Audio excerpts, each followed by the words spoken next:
بسم اللہ الرحمن الرحیم۔ لائف لائٹ میں خوش آمدید۔ اس ویڈیو میں ہم آپ کو بتائیں گے کہ کیا مریض کے لیے مرض کے دوران بھی نیک اعمال لکھے جاتے ہیں یا نہیں۔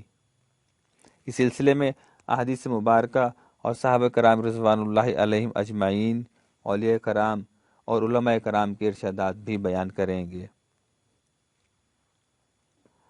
حضرت عقبہ بن عامر جہنی رضی اللہ تعالی عنہ بیان کرتے ہیں کہ نبی کریم صلی اللہ علیہ وآلہ وسلم نے ارشاد فرمایا، آدمی کے روزانہ کے عمل پر مہر لگائی جاتی ہے۔ جب مومن بیمار ہوتا ہے تو فرشتے عرض کرتے ہیں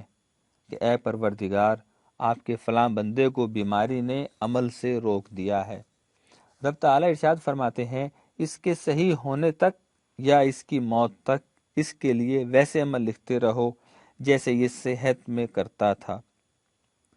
حضرت عبداللہ بن عمر بن العاص رضی اللہ تعالی عنہ کہتے ہیں کہ نبی کریم صلی اللہ علیہ وآلہ وسلم نے ارشاد فرمایا کہ بسا اوقات انسان اپنے رب کی بندگی بخوبی ادا کر رہا ہوتا ہے، پھر مرض میں مبتلا ہو جاتا ہے تو اس پر مقرر شدہ فرشتہ کو کہا جاتا ہے کہ برابر اس کے نامہ اعمال میں اس کی صحت والے اعمال جیسے نیک اعمال لکھتے رہو، یہاں تک کہ میں اس کو بیماری سے نجات دے دوں یا اپنے پاس بلا لوں۔ حضرت ابو امامہ رضی اللہ تعالی عنہ فرماتے ہیں کہ رسول اللہ صلی اللہ علیہ وآلہ وسلم نے ارشاد فرمایا کہ اللہ تعالی سب کچھ کا علم رکھنے کے باوجود تم میں سے کسی کو آزماتے ہیں، جسے تم اپنے سونے کو آگ میں آزماتے ہو۔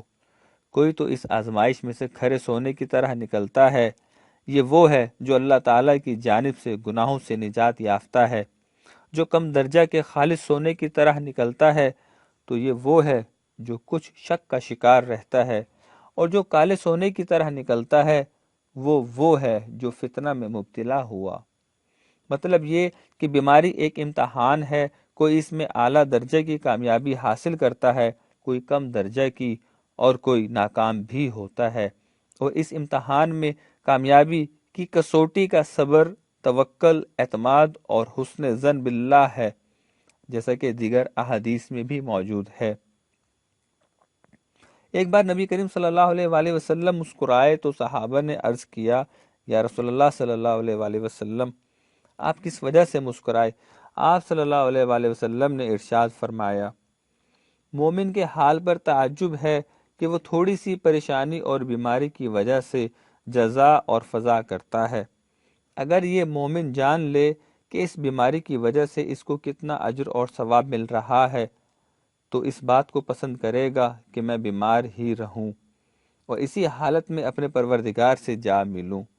پھر آپ صلی اللہ علیہ وآلہ وسلم دوسری مرتبہ مسکرائے اور سر مبارک آسمان کی طرف بلند کیا۔ ہم نے عرض کیا، اے اللہ کے رسول، آپ صلی اللہ علیہ وآلہ وسلم کے مسکرانے اور آپ آسمان کی طرف سر اٹھانے کی وجہ کیا ہے؟ آپ صلی اللہ علیہ وآلہ وسلم نے فرمایا،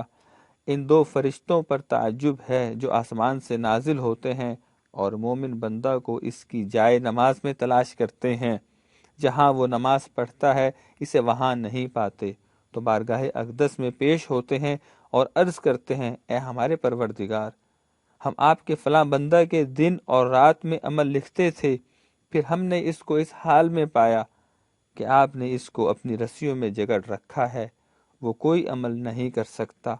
لہٰذا ہم اس کا کوئی عمل بھی نہیں لکھ رہے۔ پروردگار عالم ان سے فرماتے ہیں، میرا بندہ جو اعمال رات دن کرتا تھا ان کو برابر لکھتے رہو اور ذرہ برابر بھی کمی نہ کرنا۔ جس بیماری میں نے اس کو جکڑا ہے اس کا اجر مجھ پر لازم ہے، اور جو نیک اعمال وہ کرتا تھا ان کا بھی اسے برابر اجر ملتا رہے گا۔ ابو بردہ بن ابی موسیٰ کہتے ہیں، میں نے بارہا حضرت ابو موسیٰ اشعری رضی اللہ تعالی عنہ سے سنا کہ رسول اللہ صلی اللہ علیہ وآلہ وسلم نے ارشاد فرمایا کہ جب کوئی بندہ بیمار ہوتا ہے یا سفر کرتا ہے تو اس کے اعمال ویسے ہی لکھے جاتے ہیں جیسے وہ تندرستی اور اقامت کی حالت میں ہوتے ہوئے کرتا تھا۔ حضرت ضحاک رحمۃ اللہ علیہ فرماتے ہیں، اگر قرآن کی قرأت نہ ہوتی تو مجھے صاحب فراش ہونا پسند تھا، کیونکہ مریض سے تنگی اور حرج کو اٹھا لیا گیا ہے، اور اس کے تندرست ہونے تک اس کے نیک اعمال لکھے جاتے ہیں اور اس کے گناہوں کو مٹا دیا جاتا ہے۔ قرآن کریم کے ساتھ عشق کی وجہ سے ایسا فرمایا کہ اگر قرآن کریم کی تلاوت چھوٹ جانے کا اندیشہ نہ ہوتا تو میں ہمیشہ بیمار رہنا پسند کرتا، کیونکہ بیماری میں بڑی مراعات ملتی ہیں۔